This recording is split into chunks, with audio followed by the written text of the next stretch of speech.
this time and do some filming of me driving up to where my camp is.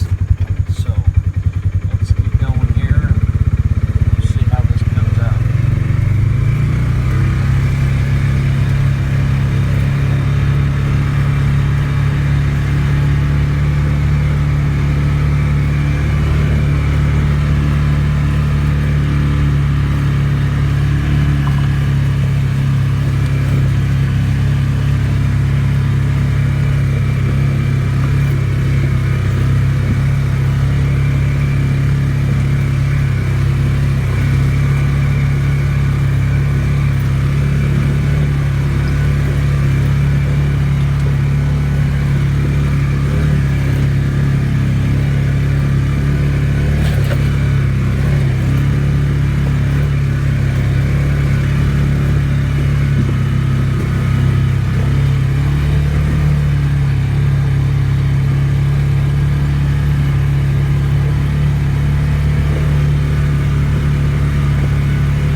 Here. Looks like the tarp's still on the wood. Doesn't look like the wind's blown down any of my extra lumber I got stacked up drying out. Looks like my fire deflector's okay, and both my pieces of plywood on my beds are still standing up, so they stay dry. Tarps all look good. Looks like, well, somebody's been up here. I left that stick laying in the fire last time. Oh well, people do come through here, so. Alright, I'll see how this turns out, and if it's good enough, I'll throw it into my video. Hey everybody, thanks for joining me again here on Midwest Backwoods. Dennis here with you again. I came down to camp today.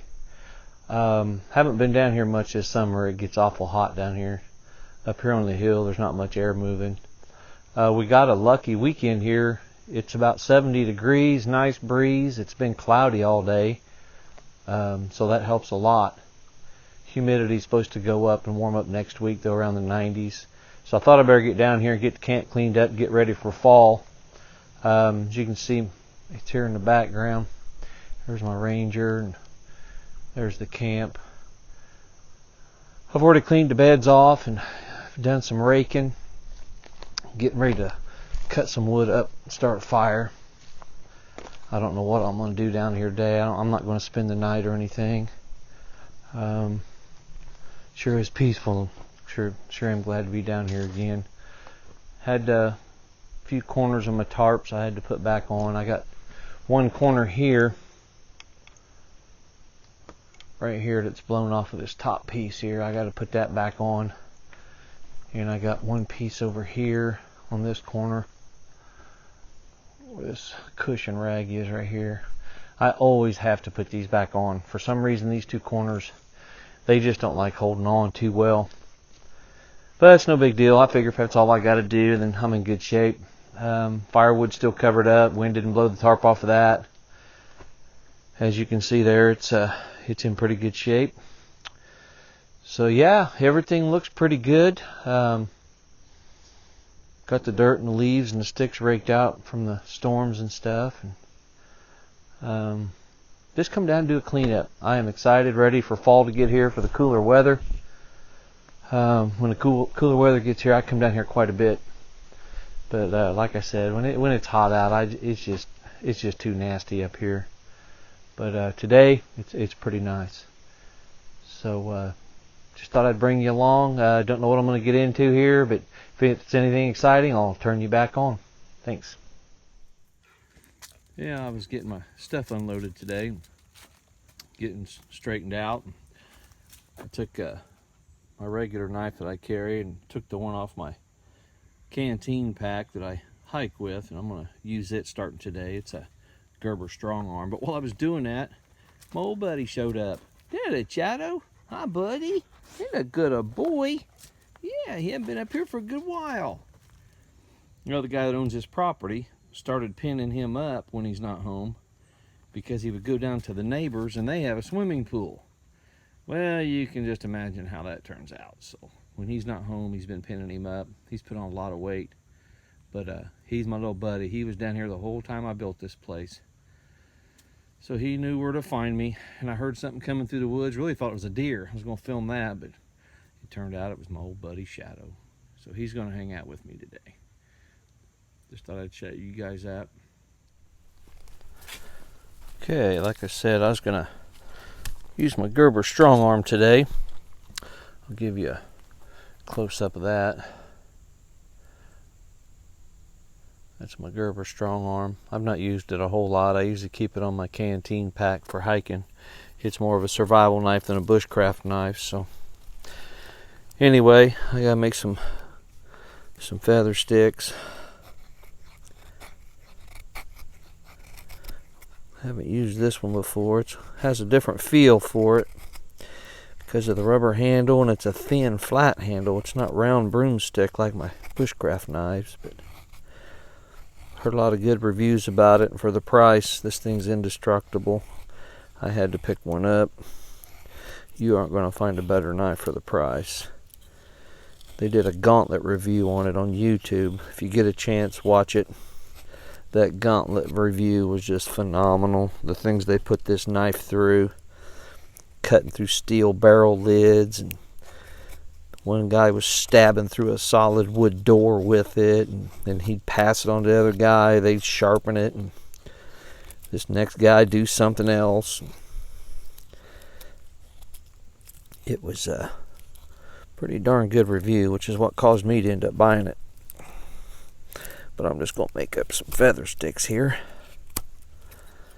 to get my fire started. Seems to cut really well once you get the feel for it.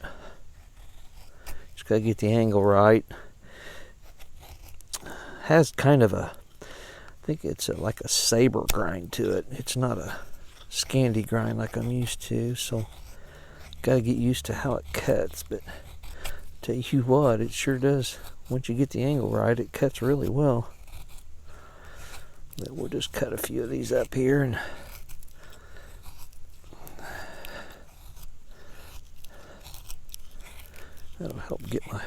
fire started.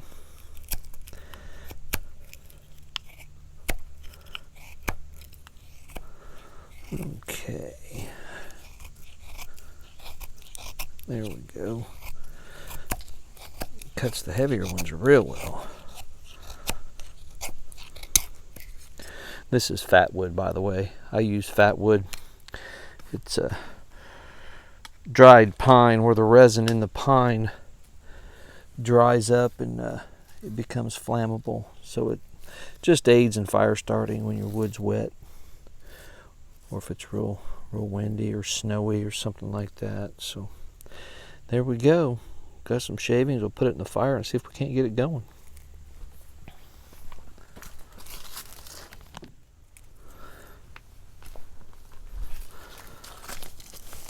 Okay, I got my feather sticks cut up here that I just showed you. I'm going to stick those in here. You notice I got some wood shavings here in the bottom, and these are also fat wood, small sticks, and they'll help me get the fire going a little easier. So let me get my knife out here and we'll try this with my knife here and see if we can't get this thing going here.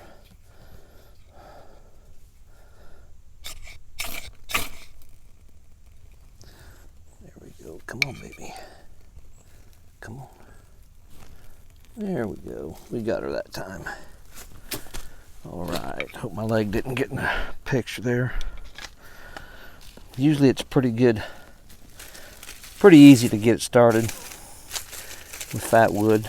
It smokes a little bit, but I like the smell of it too. It smells pretty good. So we'll get smaller twigs on here. Get this flame up a little bit.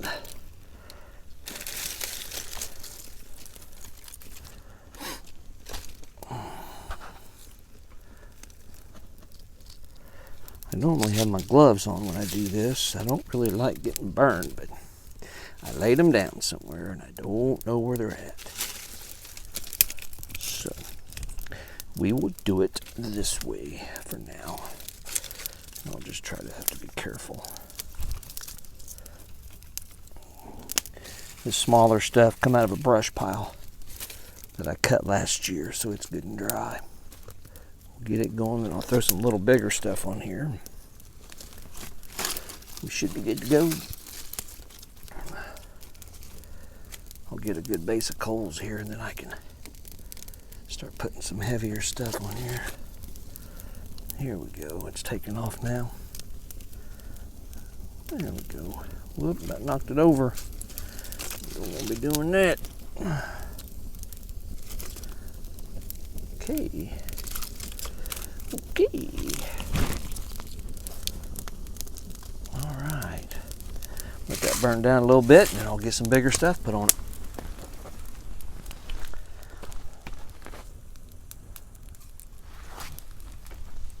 Okay, looks like that's going pretty good. I'll lay this bigger stuff down here. I'm gonna go ahead and burn up this intermediate stuff. I only have a few pieces left, so I'll just give my base of coals just a little bit heavier, which is fine.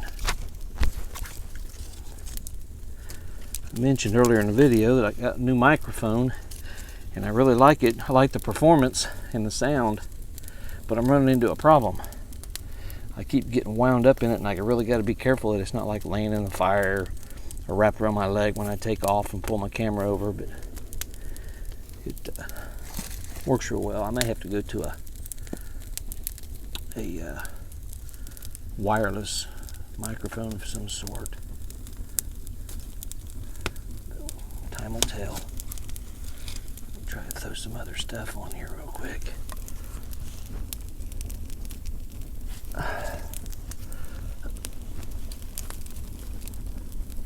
Yikes, that's hot. Need to find my gloves. I think that's going pretty good.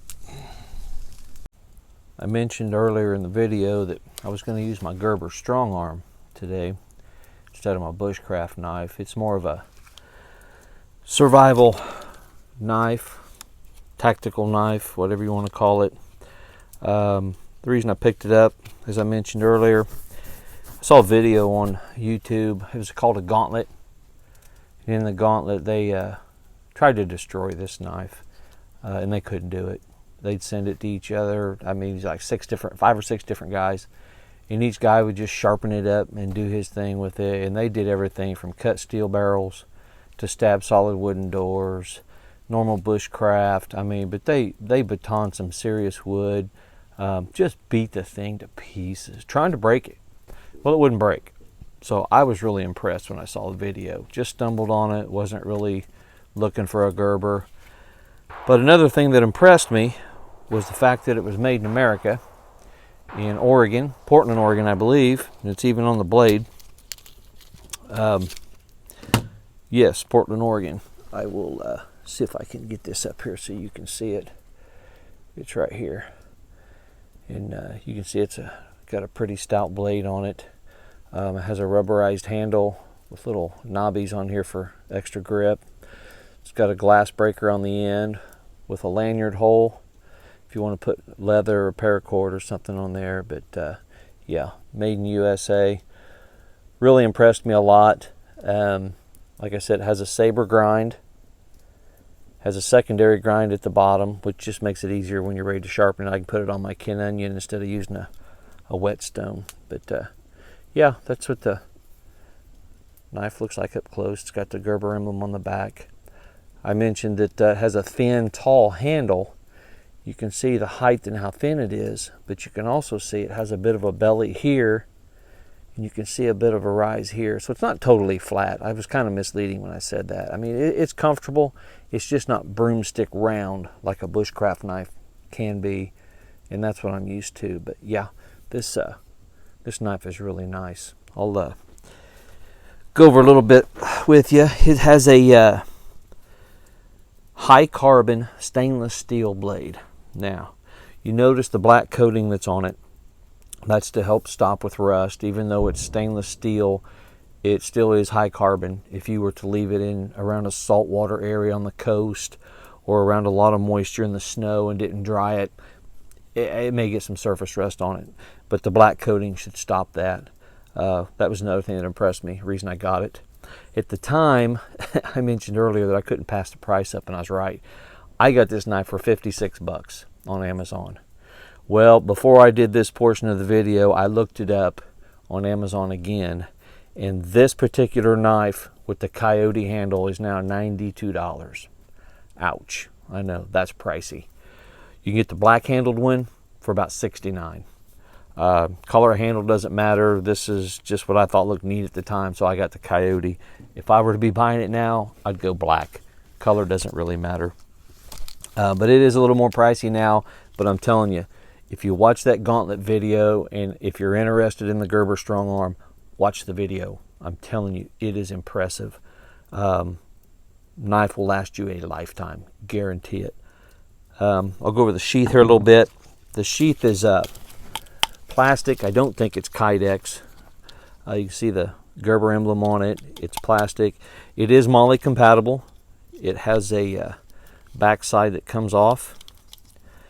Let's see here. Where's it at? There it is. Got little clips on this end. You squeeze the clips. If I can do this. And then it comes out the back. There we go.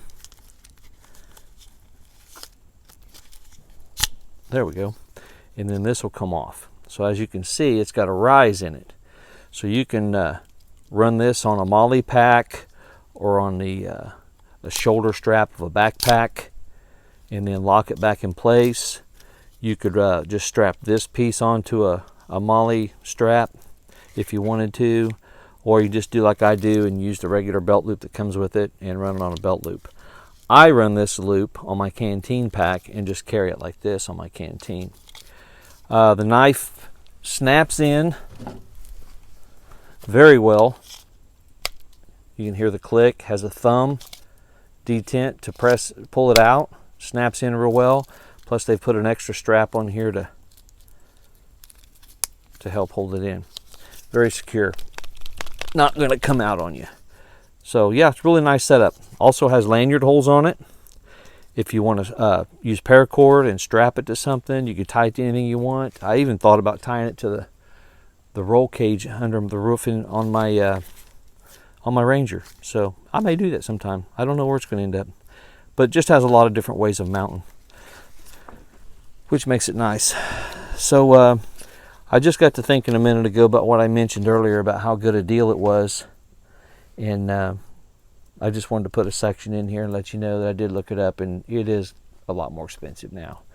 But for a stainless steel blade that's indestructible, can't be broken, full tang, I still say it would be well worth the money, especially with the options the sheath gives you for mounting and different ways to carry it. So just want to go over that real quick. Anybody's interested, look them up, check out the video, and see what you think.